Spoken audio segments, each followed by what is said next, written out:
Se lo paro. No, sí le subo.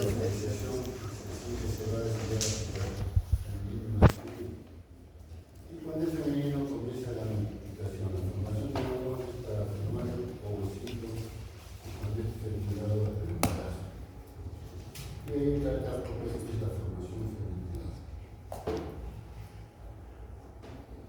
En el exterior de bono de la diferenciada, miren ustedes, aquí tiene que actuar. Hay una tendencia espontánea, natural, hacia un varón. Cuando entra a tallar el gen SLY implicado en el cromosoma Y, esto va a dar lugar a las características sexuales masculinas. Es decir, necesitamos que haya este gen para que se desarrolle el género. Y ahí vemos todo lo que es el conducto, los conductos de Müller, el paranasimiento. Las alteraciones genéticas que se producen a este nivel, vamos a ver después que pueden dar lugar cuando es en la parte del útero de Delfo, útero de Hodgkin, y a nivel de la vagina ya entra otro anatomía biológica, es el seno urogenital. Bien. Entonces recuerden que alteraciones a nivel del útero, alteraciones en los conductos hasta el tercio superior de vagina. Los tercios inferiores de vagina hasta el antropólosis son alteraciones del seno urogenital. Cuando se ha terminado el desarrollo del sistema endocrino, vemos que vamos a reducir esto.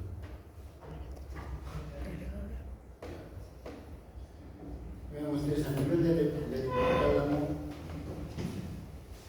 a nivel de los núcleos paraópticos supraventricular, se va a producir la GnRH, o sea, un factor liberador, que es un solo factor liberador para todas las gonadotrofinas desde el punto de vista ginecológico.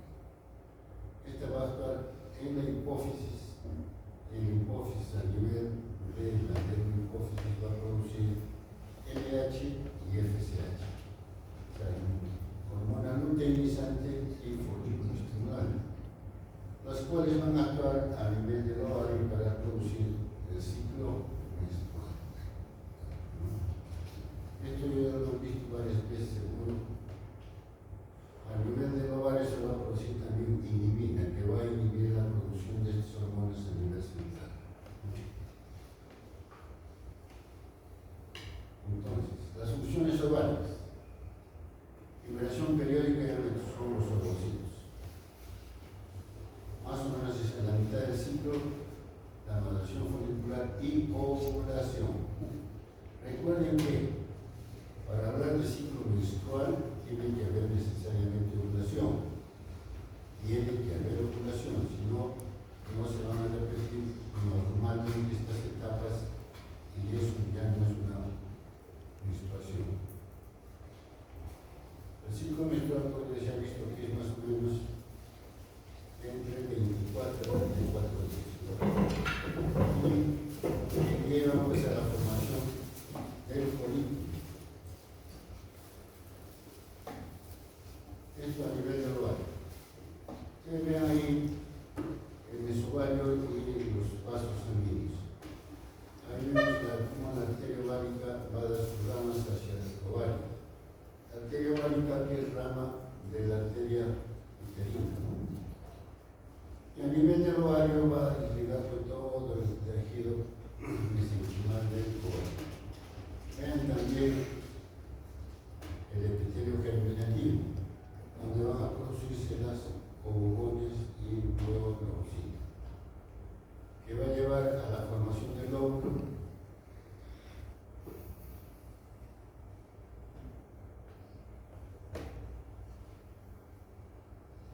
¿Cuál es el útero? Ahí.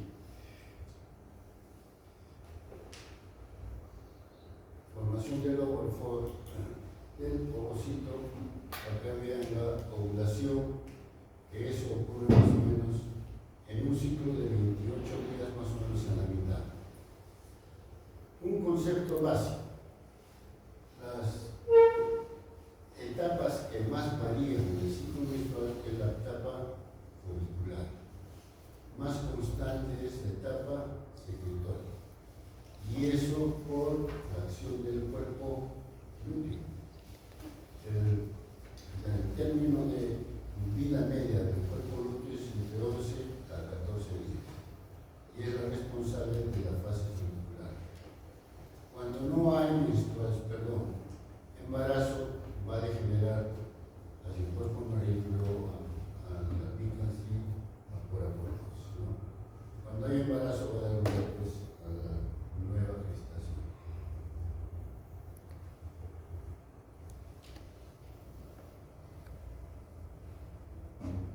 Más de lo mismo, ¿no? Vean cómo el epitelio germinativo se están produciendo los folículos que va a dar lugar al ovocito.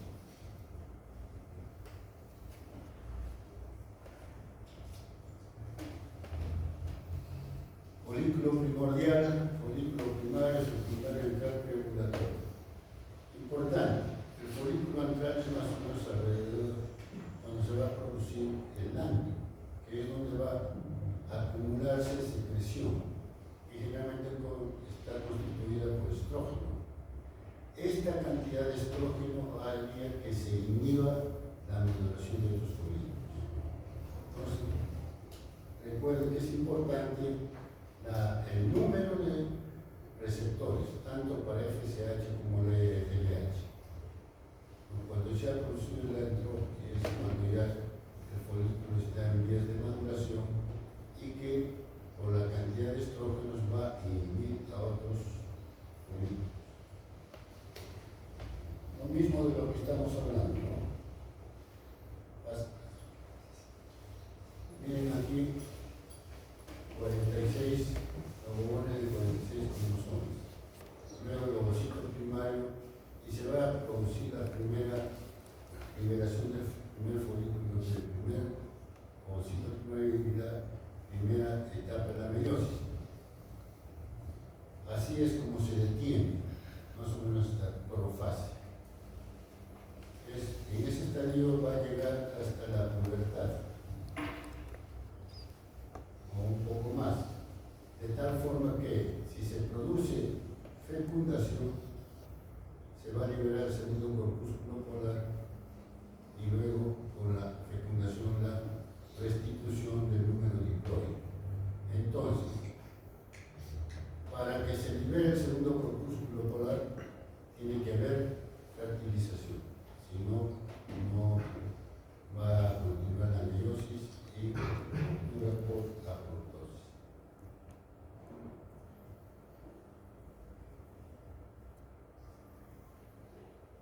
Las oogones es la etapa primaria, si se quiere, de la evolución del ovocito, ¿no? En 20 semanas de gestación vamos a encontrar más o menos entre 6 a 7 millones de ovocitos. Luego, al momento del nacimiento, entre 1 a 2 millones al nacimiento. Y de 300 a 400 mil en la pubertad, lo cual va a dar lugar a que más o menos en cada ciclo se va a producir un ovocito. Los demás mueren por apoptosis. En la fecundación, todo esto es un libro. La fecundación, ¿por qué se produce? Se produce porque en los espermatozoides, en el nivel de la cabeza, está el acrosoma. En el acrosoma hay enzimas líticas. No es cierto que es el primer espermatozoide que llega que fecunda. Al parecer llega entre 200 a 300.000 en el tercio externo de la trompa. Y que los primeros espermatozoides van como preparando la entrada del espermatozoide elegido. Vean ustedes cómo hay algunos espermatozoides van deglutiendo la corona radial. Y eso es por acción de hialuronidasa que puede producirse por glándulas de la trompa y porque el acrosoma del espermatozoide presenta pues proenzimas. Al ponerse en contacto con el ovocito se convierte en enzimas y eso es lo que digiere la zona pelúcida para producir la fermentación. Vean ustedes esquemáticamente hacia la izquierda el espermatozoide que está penetrando. Se está produciendo la reacción reacción acrosómica, que significa que las envolturas de la acrosoma van desapareciendo. Y ven cómo se van produciendo algunos poros. Por ahí es que se van a liberar estas proenzimas para digerir lo que queda de la corona radiana y la zona pelúcida. Este esquema es básico, es bien importante. Si ustedes se lograron y aprenden esto, van a lograr interpretar muchos fenómenos que después se producen. Esta es la teoría de la doble célula, ¿no? Vean.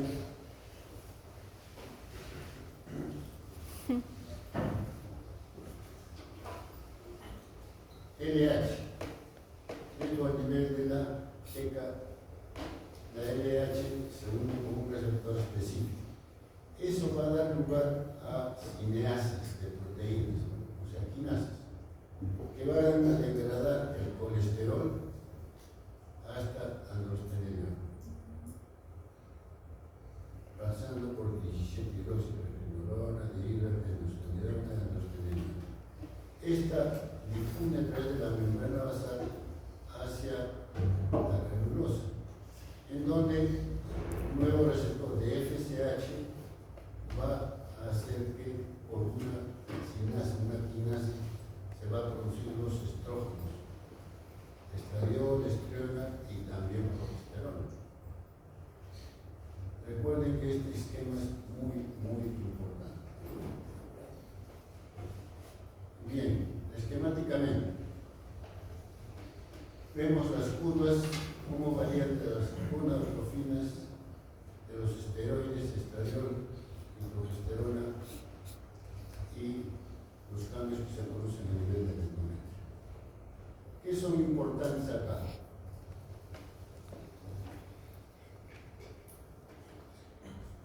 Vean aquí estradiol.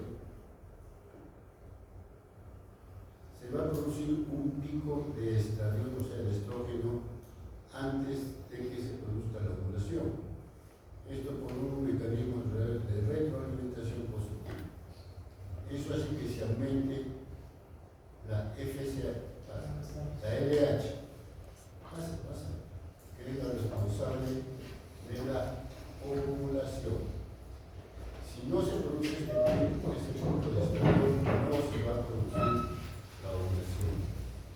Un concepto importante es que la progesterona logra su pico máximo más o menos a nivel del día 21 del ciclo de la. Y como vean a nivel del endometrio, tenemos la capa basal y la capa funcional. La capa funcional es esponjosa y la compacta. La menstruación, o sea, el derrame menstrual se produce a nivel de la capa basal. O sea, la capa basal no va a salir, la que sale es la.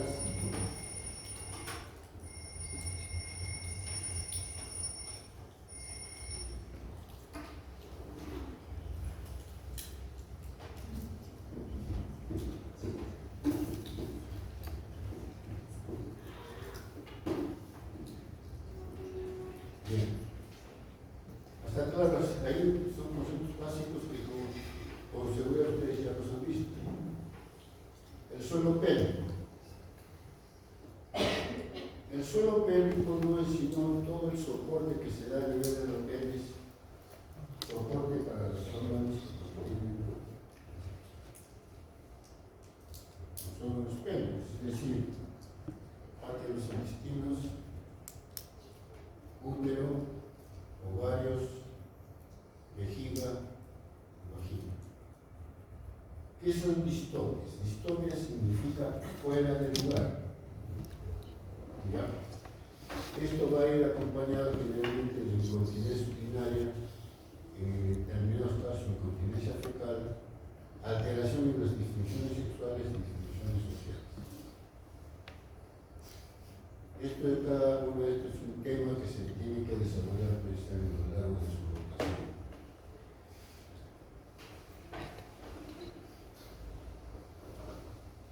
Las penas. Acá están señaladas las partes más importantes, ¿no?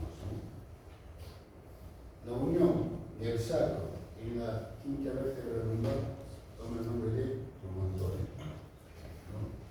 Los aleros del sacro, la fosa ilíaca, la cresta iliopectina, los isquiones, que nos van a servir como puntos de referencia en algunas sensaciones musculares y de algunos ligamentos, ¿no? Con fines de obstetricia, lógicamente la pelvis obstétrica tiene más, hay que señalar los puntos importantes. Genitales externos. Ellos forman parte también del sorogénero, eso es lo que ven, ¿no? ¿Qué vamos a ver? El monte de Venus, que es un pubis que está ahí cubierto por el vello púbico. Vello púbico que en este momento muchas damas prefieren recortarlo, ¿no? Como fines estéticos. Pero recuerden que todo lo que existe en nuestro organismo tiene alguna función. Tiene función de higiene, protección y también algunos dicen algún juego, algún papel en el cuerpo. Luego vemos el clítoris. El clítoris no es sino el remedio del pene. Lo que logramos ver ahí, el pene es un prepucio, por decirlo. Pero el clítoris es como semiarco que envuelve el tercio exterior de la vagina. El clítoris es el órgano del placer porque termina ahí cerca de 8 o 10.000 terminaciones nerviosas, ¿no? Tenemos labios mayores y labios menores. El himen. El himen es una membrana que cubre la entrada, o sea, el introito. Hay varios tipos de himen. Himen critiforme, semilunar y labial. Desde el punto de vista legal, cuando el himen está completo dice que es virginal, ¿no? Cuando incompleto que ha habido relaciones. El concepto de virginidad es muy relativo, y no podemos simplemente disminuirlo a la presencia no de clítoris. Luego tenemos el vestíbulo o el introito, que es toda la parte externa. El perineo, la distancia que hay entre la horquilla y el ano, el perineo. Tengo aquí el clítoris, lo que decía cómo le mueve la entrada de la vagina, ¿no? El clítoris va a tener su prepucio, glándula, va a estar en el tercio superior. Entonces, de aquí podemos fisiológicamente algo muy importante. El órgano del placer dice que es el clítoris. Si es así, la mayoría de mujeres van a tener placer desde el punto de vista anatómico en el tercio externo, el tercio interior de la vagina. Ahora hablan del punto G, que estaría en la pared anterior de la vagina, más o menos a 3 centímetros del introito. Algo importante, las glándulas de Bartolini.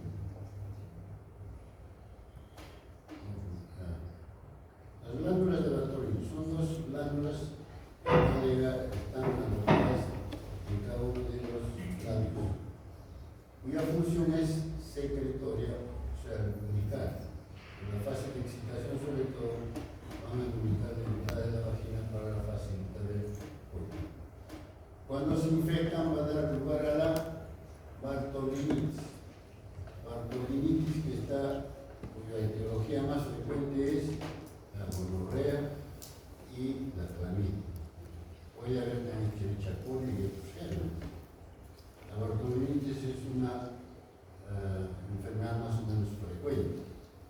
que puede llevar a formar primero quistes, luego absceso y si sigue enfermedad inflamatoria pélvica, peritonitis y si sigue muerte. Entonces la importancia de todas estas infecciones. Bien, más de lo que estamos hablando, ¿no? La sífilis pública, los nervios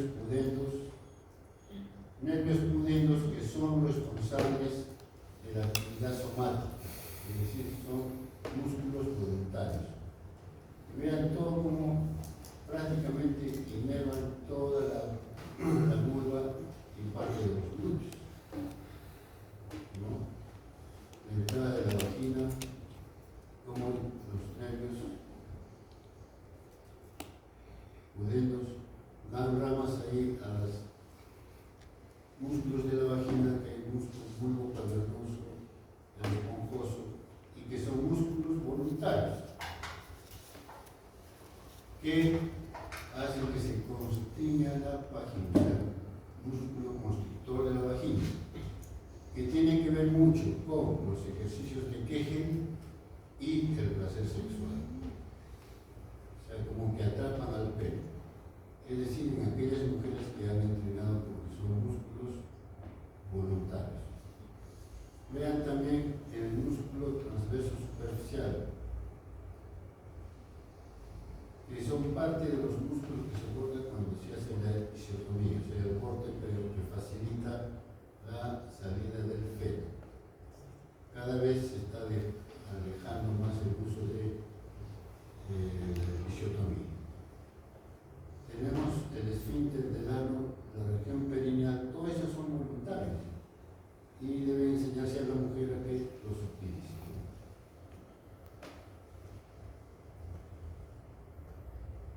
Bien, tenemos acá, hacia adelante el pubis, atrás el sacro. Vean cómo la relación que hay sobre todo el músculo elevador del ano. A veces clítoris, la vagina y el recto. Y en todo eso toma el nombre de yatra. El músculo piriforme. Seguro que ustedes han escuchado hablar del síndrome del piriforme, síndrome del piramidal, que es por donde pasa algo del nervio ciático, que cuando esto se constriñe, se lo aprieta, va a producir también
tenemos el tronco núcleo sacro o también nervio sacro,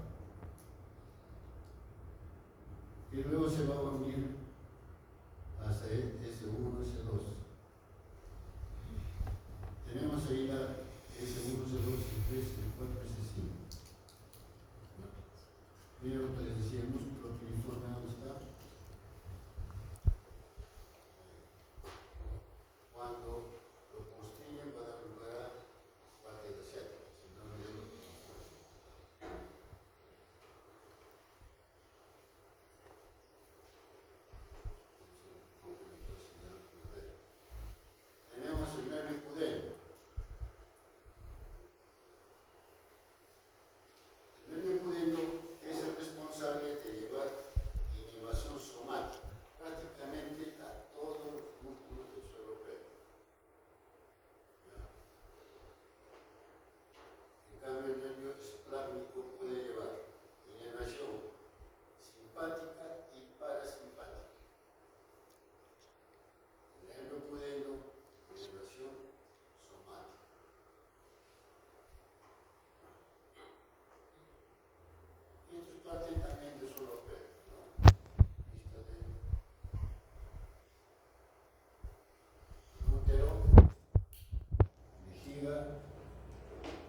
vagina e intestino. Cuando falla el hiato genital, va a dar lugar a la perfusión de estos órganos en el suelo pélvico. El hiato genital va de la uretra hacia la entrada de la vagina. Y el hiato perineal desde la vagina, o sea, la arteria vaginal, hacia el músculo axenal. Cuando hay estas debilidades de este suelo pélvico, va a dar lugar pues a las distopias.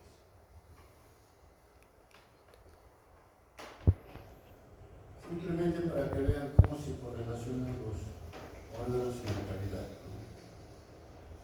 Acá tienen la arteria aorta, se dividen las dos ilíacas primitivas, ahí está acá la ilíaca interna, ilíaca externa. Vemos el recto, útero, hacia adelante, hacia abajo la vagina y hacia adelante la vejiga. Simplemente para que vean la relación que hay entre estos órganos. Así es como se ve en directo, con una laparoscopía, ¿no? Ovario izquierdo, útero. Estos ligamentos son importantes, no se notan muy bien acá, pero las flechas nos permiten. Los ligamentos uterosacros, que van de dónde? Del útero al sacro. Acá abajo el recto, igualmente útero, ovario, los ligamentos uterosacros. Y hacia adelante estaría pues la vejiga.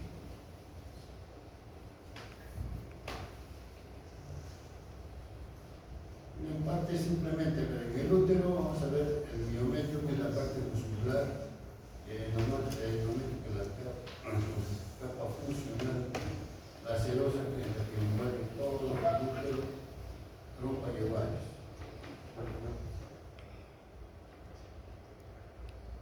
Bien. Ligamento uterovárico va, como su nombre lo indica, del útero hacia el ovario.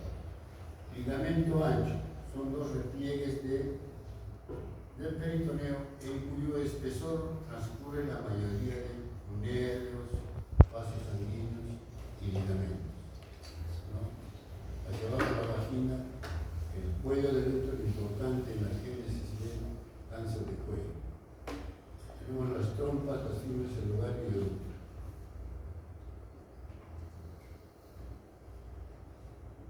Los medios de fijación tenemos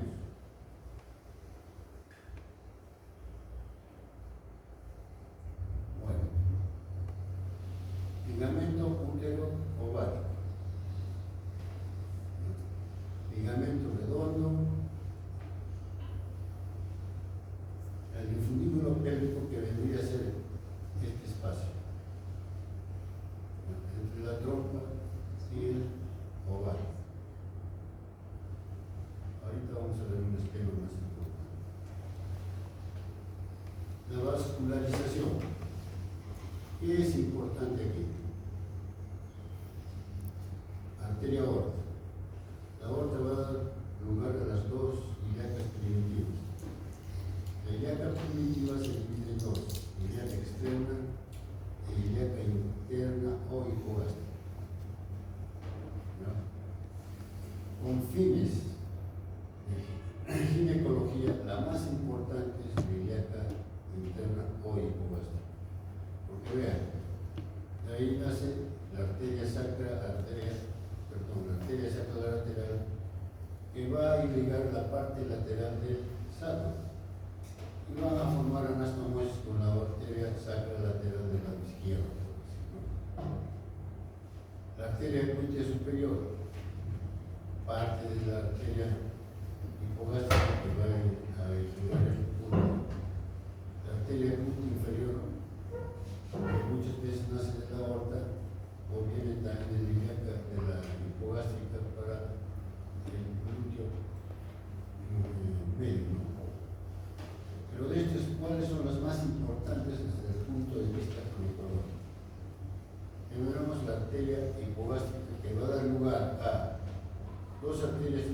importantes: la arteria uterina y la arteria vaginal. Ven aquí, arteria vaginal. La arteria vaginal puede nacer directamente en hipogástrica de la arteria uterina. La arteria uterina es rama ascendente. ¿Por qué dicen rama ascendente?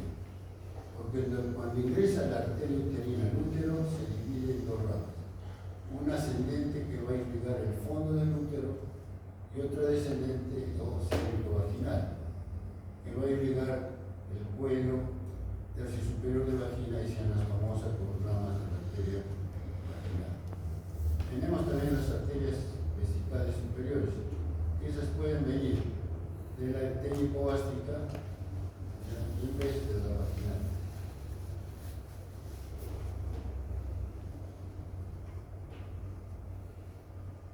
Acá esquemáticamente se ve mejor.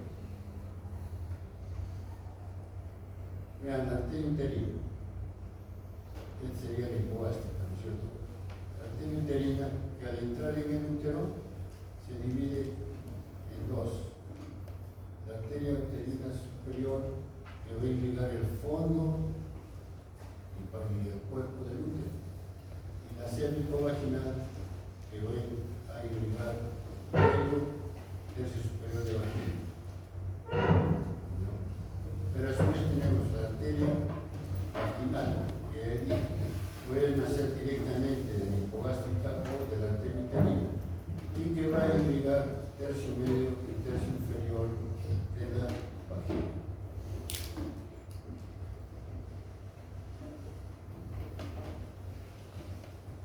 Más de lo mismo, pero acá podemos señalar. Cuando entra la arteria uterina, de la superior y la inferior, a su vez se va a dividir en las arterias radiales, arterias acuáticas y arterias espirilares. De estas, las funcionales son las arterias espirilares, son las que van a irrigar el endometrio, y parte de ellas son las que salen justamente en el derrame visual.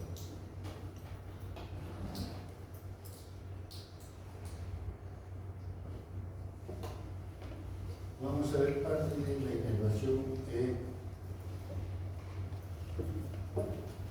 el drenaje venoso sigue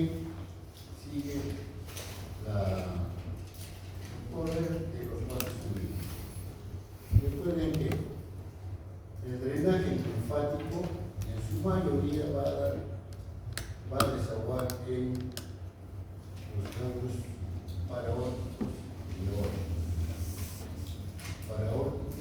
y aórticos. Ven ahí dos plexos prácticamente a cada lado, ¿no es cierto? A cada lado. Esos van a liberar o drenar linfáticamente del cuello del útero y cuerpo del útero. Algunos más superficialmente hacia la ingle, donde se puede detectar los ganglios.